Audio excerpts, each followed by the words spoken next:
My definition of success is embracing like the hustle and grind for whatever it is your goal is. So one of the coolest things about being a dermatologist and a dermatopathologist is a lot of patients will come to me seeking a second, third, or even fourth opinion. Kind of get bouncing around between various offices, not really getting the diagnosis they're looking for, or they're just not getting better. So being a pathologist, the hope is that I'll kind of be able to put the puzzle together and help them. A couple of weeks ago, I had a patient with a really cool case that I'm going to share with you guys.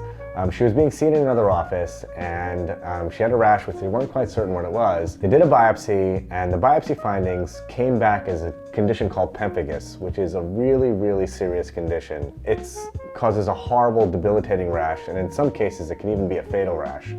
And she was put on steroids. She'd been on steroids for a couple of weeks and just wasn't really responding at all to the treatment. So her parents came to me to seek a second opinion, and just looking at this young girl, the diagnosis really just didn't make sense. And again, that's kind of a cool thing being a pathologist, where I can see what's on the pathology report and correlate it to the patient that's sitting in front of me, looking at their rash, looking at what it says on the pathology report.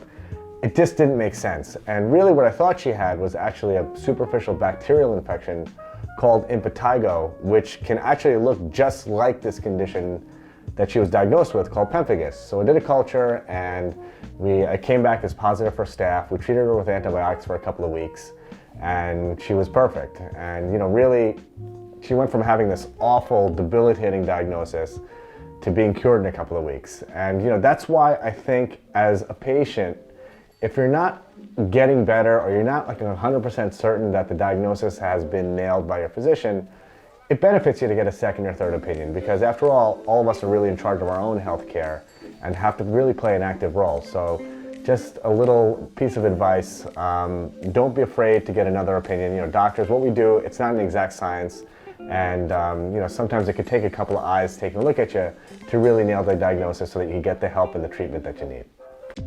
Thank you for watching this video. Don't forget to like, share, and subscribe. You can also find me on Instagram, Facebook, and Twitter. Let's get it.